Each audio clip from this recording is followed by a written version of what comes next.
Hey everybody, I'm Autumn Ivy, of course. Now you may recognize me as one of the, I don't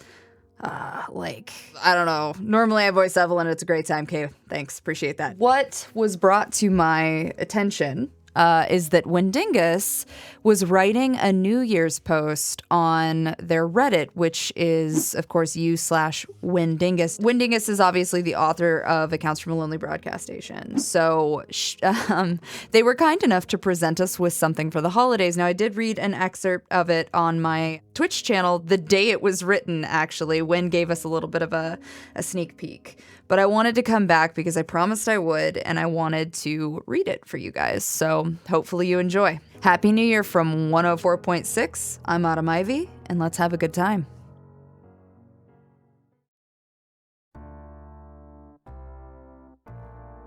From down here, you can't see jack shit.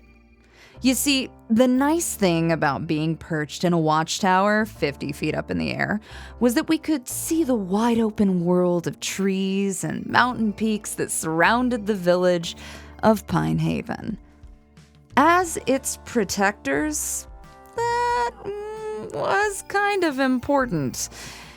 I mean, now that the tower's gone, we're confined to a pathetic little hut no bigger than a shed and settled on the ground.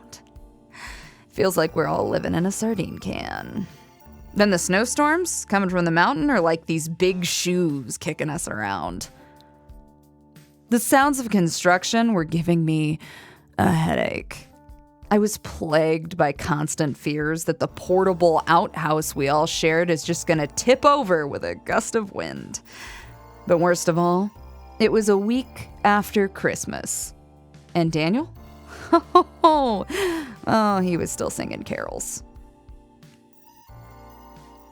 Hey, this is Operator Evelyn, codename #28 from the Pine Haven Emergency Broadcast Station. This is a busy time for us, but I wanted to take a few minutes to tell the story of how New Year's Eve went absolutely fucking bananas. It began the way a lot of things do around here. Early in the morning when I arrived at work with a big yawn and an even bigger travel mug of Too Strong coffee. I traded places with Finn, who gave me a crisp high five on his way out the door. I've been trying to get him to move on to like finger guns or something, but I don't know, I don't think we're quite there yet. While he was heading back to the old homestead to get some well-deserved sleep, I was making sure our morning music lineup was set for the next hour. Finn had it perfectly organized, down to the second. As per usual, pre-recorded ads already slid into place. He'd even cleaned all the discount post-Christmas candy wrappers off of my side of the desk. I spent the next few hours settling in, giving the morning weather forecast and practicing saying, "Happy New Year" in sign language. I should have known it was about to be a weird day as soon as I saw that sunrise coming up over the horizon. It was more purple than usual. The rich color of the sky remained late into the morning, surrounded by long, tendril-shaped flares, like a second sun. What do they call that? Uncanny Valley, I think. It's like when something is just off enough to catch your attention, but it's like not so strange that it looks impossible. I regarded the sunrise with a squint of suspicion, waiting for it to fade into the bright blue winter sky. And it did. In time. And then, at 10 o'clock in the morning, the door came bursting open and a cold wind rattled the thin plywood walls. It was my worst nightmare in human form, here to haunt me yet again. "Feliz Año Nuevo, you little creep," Daniel said energetically, pushing the door closed with his shoulder. He was still on crutches, his broken leg in a big white cast. It was covered in little Sharpie drawings, most of them for me. Kind of looked like his siblings added a few during the Esperanza Christmas party this year. My personal favorite was a doodle of Bartholomew the bird holding a knife. I raised my eyebrows at him over the lid of my coffee cup. "I don't speak French," I teased, Dan hopped over to the desk and flopped into his usual chair, leaning his crutches up against the edges of the table. Okay, smartass. He kicked my chair with his good leg, causing me to roll a few inches to the side. I take it back then. I hope you have a terrible New Year. I hope you eat a whole bag of dicks. Oh, delicious, my favorite. I rolled back into place again, curling one leg underneath me and getting comfortable. Happy New Year to you too. So, how'd you sleep last night, Danny boy? He was fixing his curls, which had been tossed around in the high winds. He picked up a clipboard and spun slowly on his wheels, reading over the day's notes. We had like a raffle thing going on, and God, he was extremely excited about it. I slept great, he said, pointing to his chin. What at first looked like a scab from a bad shave turned out to be a rug burn instead. The nice thing about sleepwalking with a broken leg, you don't get far. I cringed, squinting my one eye to look at the nasty mark. Oof, ouch.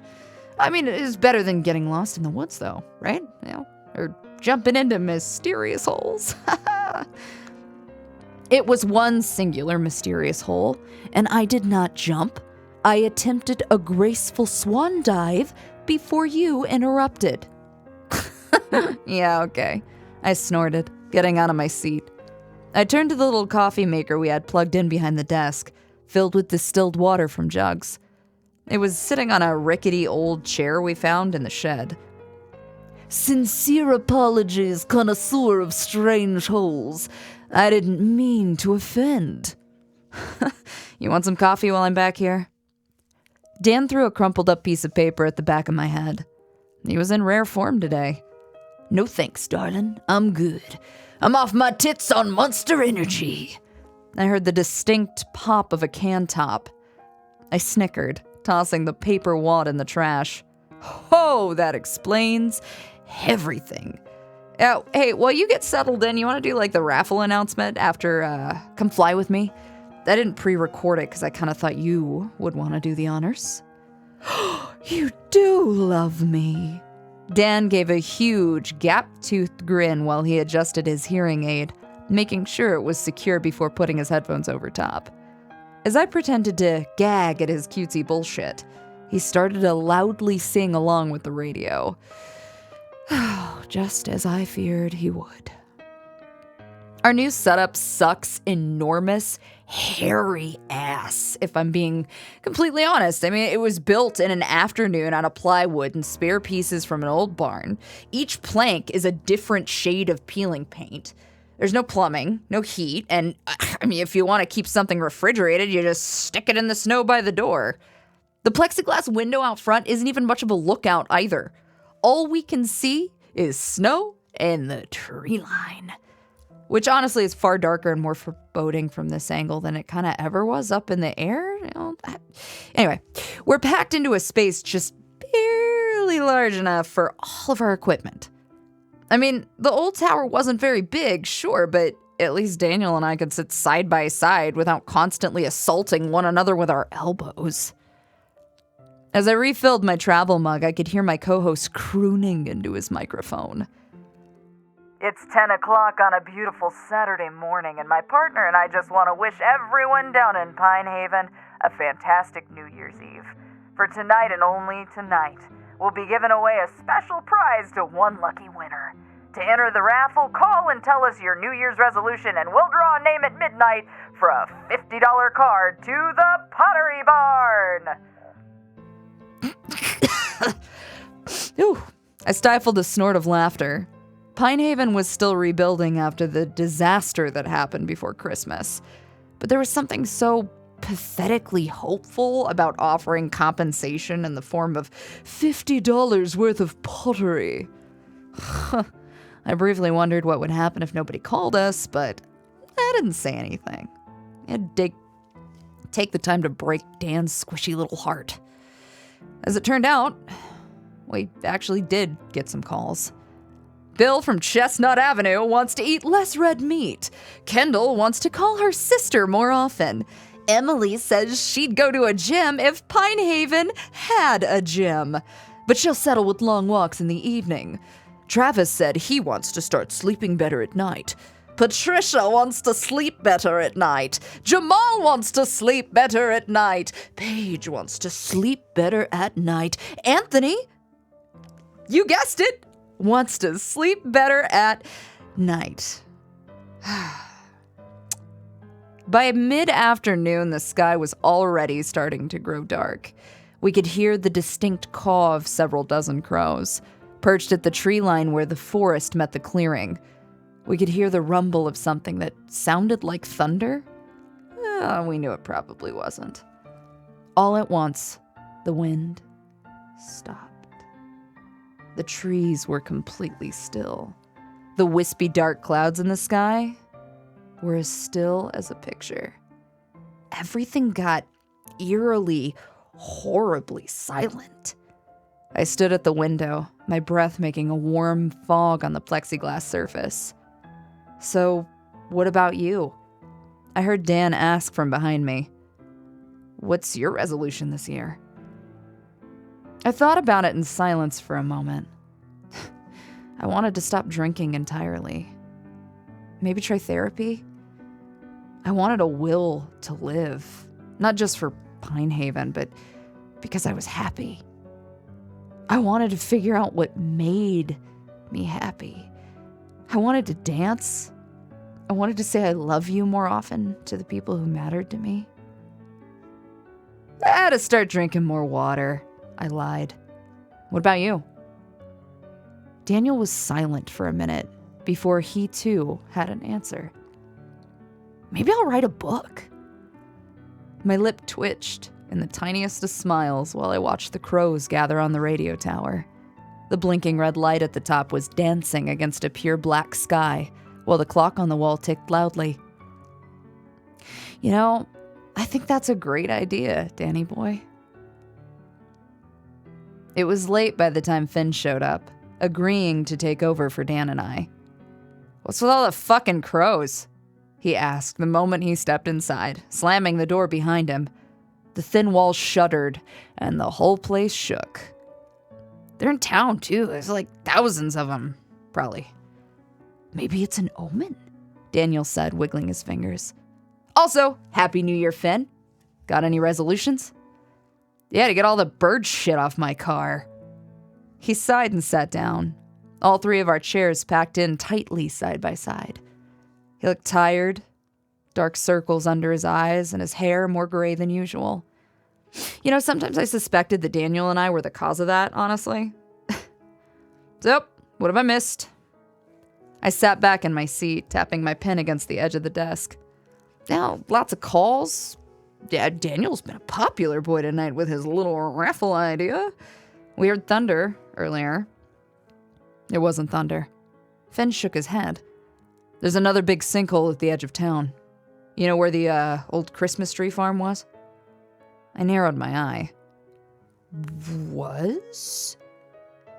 Yeah, it's in a hole. Finn continued, lighting up a cigarette and shoving the rest of the box in the front pocket of his coat. Looks like a giant ditch now, going straight down into the abandoned mine shaft. And thankfully no one was hurt. Phil's truck was gone, the place was all locked up. Yeah, he must have left before Christmas. Damn. I frowned, warming my hands by sticking them back inside the sleeves of my jacket. I really liked that place when I was a kid, too. My dad always let me take the first swing. The thought of those mines opening up outside of town, so close to the road, sent a chill up my spine. I think everybody else felt it, too. I remembered the horrible, melted screams of the amalgamite beast. Its many human torsos all crawling over one another like a centipede. Its hooves stampeding through the trees. I remembered the way it could crack the pines in half. The Hydra. And it was still out there somewhere. Missing pieces, but as angry as ever. Sometimes I still saw the earth shift at the tree line. It's quiet in here, Finn said after a long silence, breathing out a puff of smoke that made the view of our computer monitors hazy. The clock stopped working? And sure enough, we all looked up at the wall and saw that the circular clock had paused. was just a few minutes to midnight. The minute hand stuck on the number 11 and twitching in place. Clocks on our monitors read the same. Huh. Do you guys see that? I was staring out the window, slowly standing up and pushing my chair away. As I stepped towards the plexiglass, which was now beginning to fog up from the body heat stuffed inside this tiny room, I saw that purple light again. This wasn't the light from the forest, the one glowing from within a giant hole in the ground. This one floated above the trees and into the sky, flares of light popping and wiggling around it. The second sun. It grew brighter, large, perhaps closer. I heard a great and powerful drone, loud enough to make my ears hurt. Daniel took on his hearing aid, the tiny device squealing into the open air as he dropped it on the desk. All at once, we heard a rapid ticking. The clock was moving again, racing as if trying to catch up. Our monitors began to blink. The time on the screen flickered and began to count upwards. 11:59, 11:60, 11:61. Minutes that didn't even exist.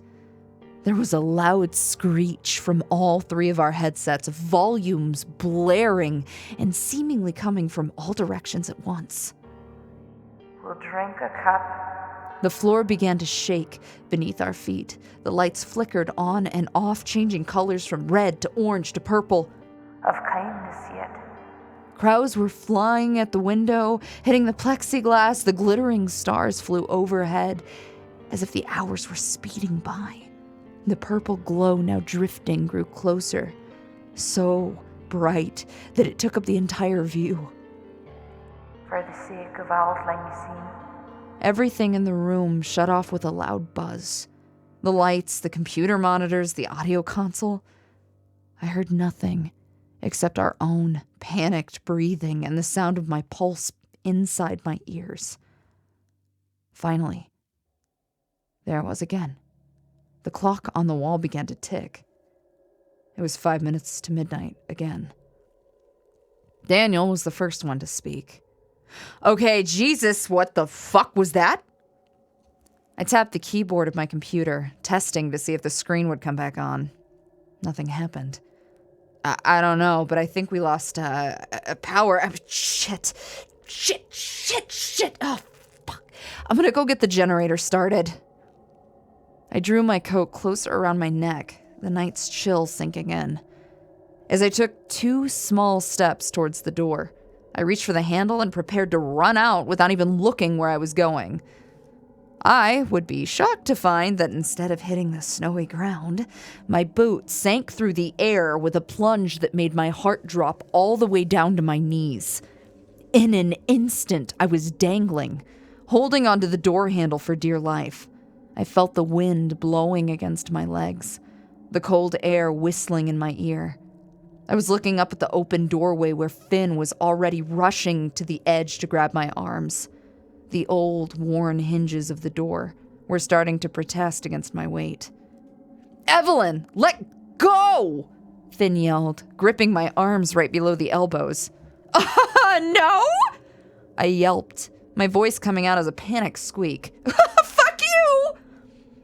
Trust me, let go, or you and the door are gonna drop.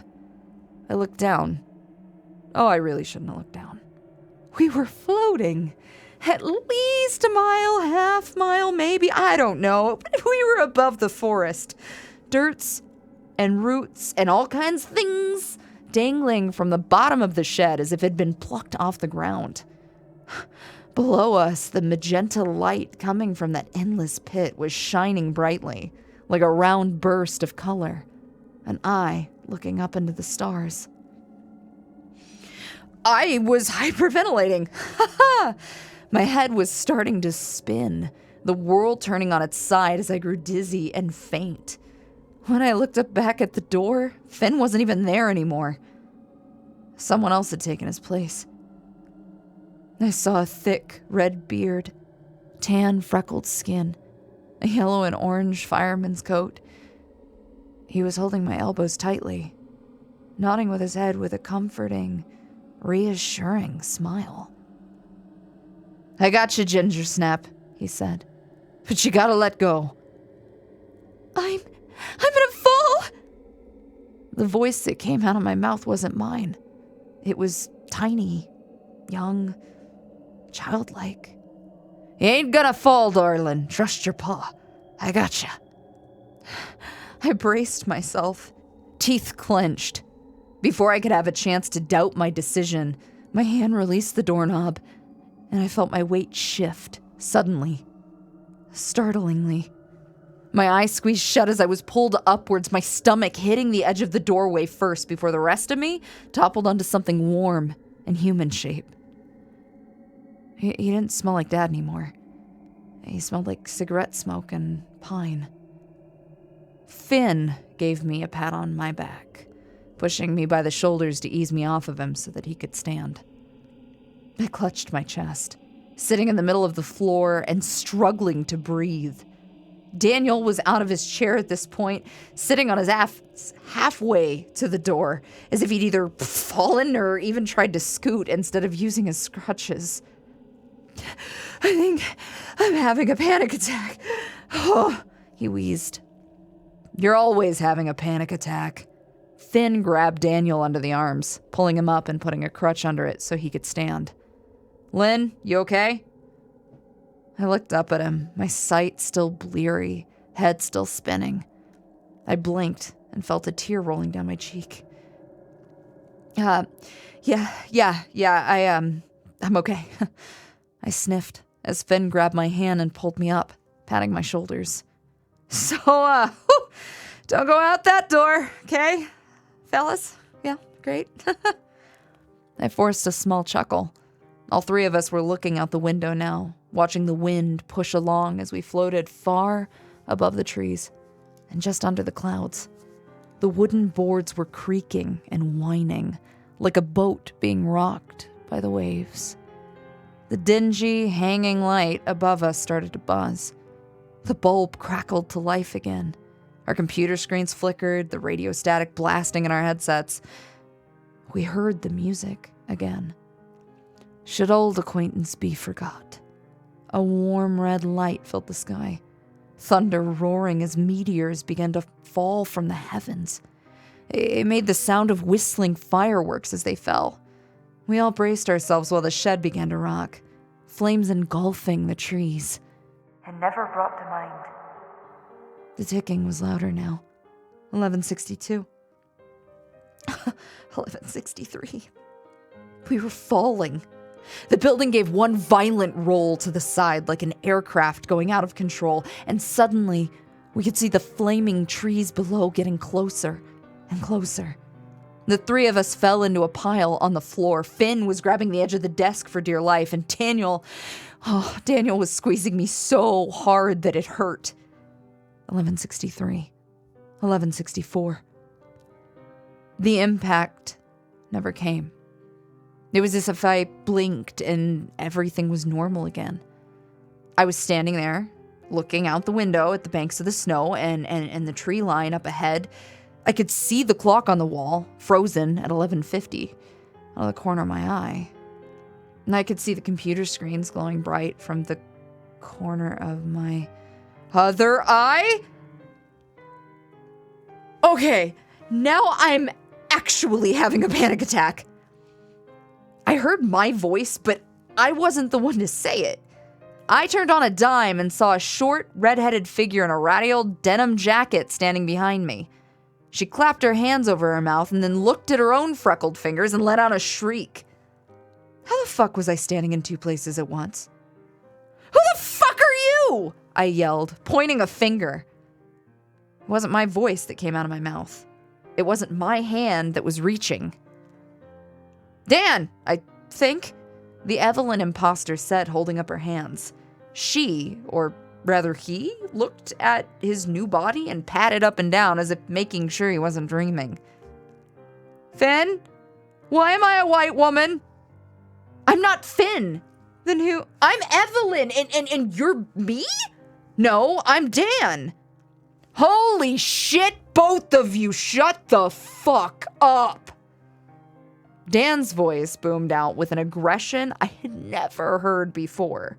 With an uncharacteristic scowl on his face, he stomped across the room with one crutch thumping on the floor, grabbing his hearing and popping it back in.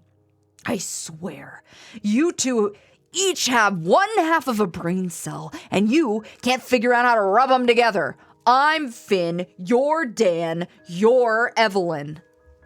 He pointed at each of us in succession. We just switched bodies. I looked down at my hands. Calloused, rough, dirty around the fingernails. Whew! Yep, I was inside Finn's body. Using his voice. Daniel was inside of mine.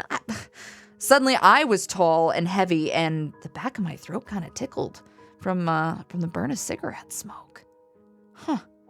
The real Finn, wearing Dan's physical form, but still sporting that severe, intense frown on his face, put a hand on his hips and looked at the clock on the wall. If this is anything like last time, we just have to wait it out for a couple of minutes. Just try not to hyperventilate and pass out. Oh, okay, fine. Okay, this is fine. I took a heavy breath, leaning against the wall. It felt weird to be like so big and blocky and square. Hey, Finn, your back is killing me. How goddamn old are you? In hindsight, it was kind of hilarious to see Dan's face glaring at me with like this most serious, no-nonsense expression that I'd ever seen. It just wasn't like him to look like he could legitimately kick my ass, nor was it like him to take control of a situation so effortlessly. I have to admit, I kind of liked him better when he was a big, dumb goof. Thankfully, though, the goof was still in the room with us. I don't like this, the real Dan said, my voice coming out of his mouth as he hunched over, uncomfortable with the new body he was stuck in. Oh, my condolences. God, my head is pounding and I'm freezing, and I think I bumped my nipple on the desk and it really hurts. Daniel Esperanza, don't you touch my nips. I pointed at him, and he recoiled with both hands in the air, one eye wide and freckled cheeks bright red in almost an instant. Oh my God, did I actually blush like that? What? I wasn't gonna... He squeaked hoarsely, shoving his hands in my coat pockets to prove his innocence. I'm just saying that you're very sensitive in places that I don't usually stop. And your mouth is really dry. Like, do you even drink water? You're making this real weird. Meanwhile, Finn was propped up against the desk with his fingers squeezing the bridge of his nose, stuck in a shack with the two biggest idiots in the universe. Well, maybe he had a point about the whole, like, half a brain cell thing. For old lang syne, my dear. The radio crackled again. A red light was coming from the screens, bright and blinding in a dark room. For old lang syne. The clock on the wall was moving again, the minute hands circling the face so quickly that it became a blur. We'll take a cup of kindness yet. Outside of our shack, daylight turned to night and back again in a matter of seconds. It was like watching time race backwards impossibly fast. Every sunrise and sunset burning our eyes. For the sake of old lang syne. A bell was ringing in my ears. It was so loud that it made my skull vibrate and my teeth chatter. I was cold, standing outside in the wind. When my two eyes adjusted, I could see the endless forest up the mountainside. The view was different than what I remembered. Same place, same mountain range, but there were no lights from the village. No concrete, no radio tower. And somewhere, in those pine-covered peaks, a thick bank of fog was swirling and quickly spreading down towards the tree line. My heart started pounding. I looked down at my feet and saw buckled shoes, stockings, and rickety wooden floors beneath me. I was in a high tower made of planks. A massive brass bell ringing in my ear, and people were yelling down below, their voices so far away, but the panic was so familiar. "Thomas!" a man screamed. He was standing in the snow at least 20 feet down from where I stood, his hand cupped around his mouth to yell up in my direction. He wore a raccoon tail hat, A shotgun was hanging off of his shoulders. I didn't recognize him. I didn't recognize anyone. "Ring the bell, you fool! Why did you stop?" I looked at my hands, tanned and calloused from work. They were still wrapped around a thick piece of rope. I remembered a moment like this, perched on top of the old Pinehaven church, ringing the bell as if my entire life depended on it. It did then, and it probably did now. I pulled my entire weight, the brass bell above making my head spin, a low metallic drone. Finally, before it chimed, the sounds were carrying on for miles and miles, and the pain in my ears was impossible to ignore. My arms were burning, my hands felt like they were on fire. Somewhere in the deep, echoing hum, I heard the music on the wind. We too have paddled in the stream. My fog was racing closer, tumbling over itself like rolling waves. From morning sun till night. I pulled the rope as hard as I could, the stilts under my feet shaking. My legs were growing weak. My hands were starting to bleed. The seas between us lured and swelled. My hands slipped, and the rope slid out of my grasp, sending me falling to my knees. Sore, bleeding palms were flat against the wood, and the air around me was growing stale and dark. I heard the static from a headset. I heard the buzz of flickering lights up above, a light bulb struggling to come back to life. I saw the familiar floor of our tiny wooden hovel. I inspected my sore palms, seeing that the blood had gone and the pain was starting to fade into a memory. Still, my heart was racing out of control. Finn was sitting propped up against the wall, a hand on his chest. Daniel was next to me, lying flat on his back and panting, as if he'd just run a marathon. I watched him pat his face, his body, making sure he was back to his own self again. "I think, we're back home," he said between heavy, wheezing breaths. "What the hell is going on? This did not happen last year. Remember last year? It was boring and normal. It was great." "Yeah, well, things are changing, buddy," Finn said, pushing himself up and cracking his back as he stood. He paused the moment his eyes settled on the window, standing as still and frozen as a statue. I watched him, waiting for him to blink. "Don't move," he whispered. My curiosity got the better of me. Craning my neck over the broadcast desk just enough to see through the lookout window, I peered into the cold, snowy night while holding my breath as if waiting for something to jump out and grab me. What I saw was far less violent, but far more chilling. Dozens, if not hundreds, of deer were standing in the clearing right outside of our shack, shoulder to shoulder, and staring directly at us with dark, unblinking eyes.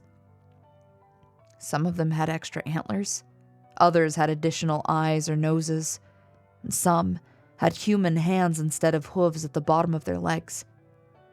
I could hear their strange and haunting bellows, the thump of their steps against frozen ground. All three of us sat completely still, afraid to move, afraid to blink. The window was clouded by hot breath, the deer huffing and puffing warm fog into the frozen winter air. The harsh glower from their eyes felt like a warning, a threat, made all the more terrifying by their uneasy stillness. They were waiting for something. All at once, we heard a jaw-aching scrape that came from all sides. It was the sound of antlers clacking against the thin wood walls, dragging along the chipped paint and digging into the pulp. We heard hooves stomping above, the horrible, horrible and warped groans of elk. Dust fell from the ceiling in thick clouds, the thin plywood cracking and the bulb above our heads shaking like a spotlight. And we heard the call, a great bellow that shook the whole world. Something was rising above the pines, massive and heavy and adorned with curling antlers. It was the head of the amalgamite beast, severed at the neck and larger than a house, levitating and trailing blood and sinew beneath the open, steaming wound. Its mouth opened, revealing sharp teeth that went all the way back into its throat. The sound that came out made my bones tremble. 100 eyes opened to the sky, purple and shining like beacons. It looked at us. Its glow burst through my skull like a white-hot flame the moment one of its eyes met mine. All at once, I wasn't in this world anymore. I wasn't on this earth. I was in a place I couldn't describe, between time and space and life and death and everything in between. I was one with it, and that thick, black blood was pounding through my veins like the roots of a tree that just connected us all. I felt as if I were a part of everyone who had ever been lost to this forest. Everyone who had ever made that blood sacrifice. My father, the forest rangers, the sleepwalkers, Jennifer. For old acquaintance be forgot. I was remembering a night I tried to forget. It was New Year's Eve. I was drinking champagne, stuck in a crowd of people I didn't know. Jennifer was dancing with someone else, and never brought to mind. 10, 9, 8. Time was ticking down, and my heart was racing. I kept my eyes on her, trying to stick with someone I knew. I mean, God, she looks so pretty in gold. Should old acquaintance be forgot? 7, 6, 5, 4. She spotted me. She spotted me and gave a huge smile, lifting up her glass. She just had her braces removed. Her arms reached for me in a hug. For the sake of auld lang syne. 3, 2, 1. As the crowd erupted in a cheer, I felt her lips on mine for the briefest second. I didn't have a chance to close my eyes or kiss her back. I mean, I was too surprised. She was drunk. She probably didn't even realize who she kissed. She probably forgot about it the next day. We never spoke of it again. The floor of the shed was hard and cold against my back. The dingy yellow light above our heads was swaying, slowing until it stopped moving altogether. I heard that ticking again. Simple, rhythmic, normal. I sat up quickly, blinking my eye in the dim light and struggling to catch my breath. Almost immediately, I turned my gaze to the clock. It was 11:59 again. My legs felt like they'd been filled with mashed potatoes, shaking weakly and numbly when I stood. Daniel was already sitting at the broadcast desk, a hand to his forehead as sweat dripped down his face. Finn had a hand on his shoulder. I think he got the effects of that light worse than we did. Fuck, it's counting down again. Oh, I said breathlessly, huddling near my coworkers, my friends, as time ticked on. 30 seconds left before midnight. Do you think it'll just keep, changing forever? Dan was squeezing my hand, shaking like a leaf in the wind. Finn was staring forward at the fresh falling snow. It glittered in the dim red light of the radio tower that loomed above. 10 seconds left. The horizon was eerily quiet. The sky dark and the trees still. The wind was whistling between the planks of our ramshackle broadcast station. The crows were still perched at the tree line, ruffling their feathers and cawing up at the stars in a wisp of snowy clouds. 5, 4, 3, 2, 1. And for the first time, we saw the minute hand click into place. Our computer monitors followed an instant later. 12 midnight, January 1st of 2023. I let out a breath so big and so tightly held that it burned. The hour was over. We made it to the brand new year. Standing in the exact same room where it all started. My travel mug was still warm on the desk. The pen I'd been tapping against the wood sat right where I left it.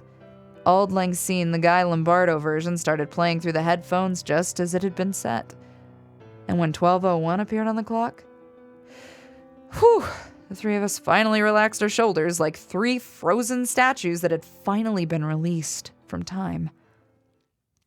"Happy New Year, you dumbasses," Finn said. He gave me a casual side hug first and then ruffled Daniel's fluffy head of hair. "Take a breather and then get the hell out of here.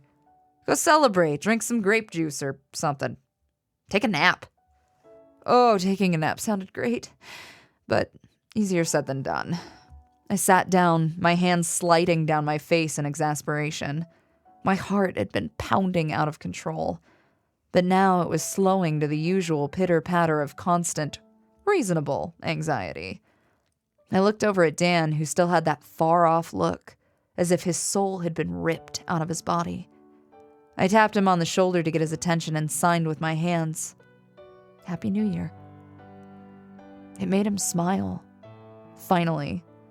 He signed back, picking up his half-empty energy drink and tapping it against the ridge of my travel mug.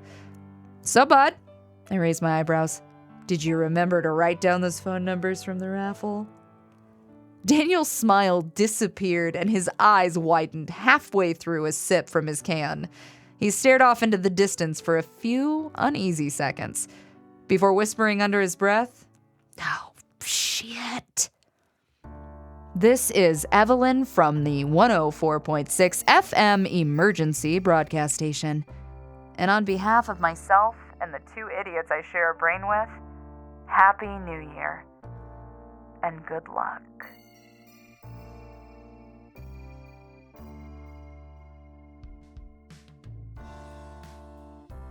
I want to thank you guys so much for joining me on this wild event. I am so honored that a lot of you still think of me as your Evelyn. This story means so much to me, and Wen is just such a phenomenal person and a phenomenal writer, and I couldn't have asked for a better opportunity in regards to something that really spoke to me personally, and just this amazing connection that I share not only with the story and with Evelyn, but also, with Wendingus, who's the author. So again, thank you guys so much. If you would like to see more of these reads, please don't forget to like and subscribe, and also make a comment maybe down below. Let me know what you think.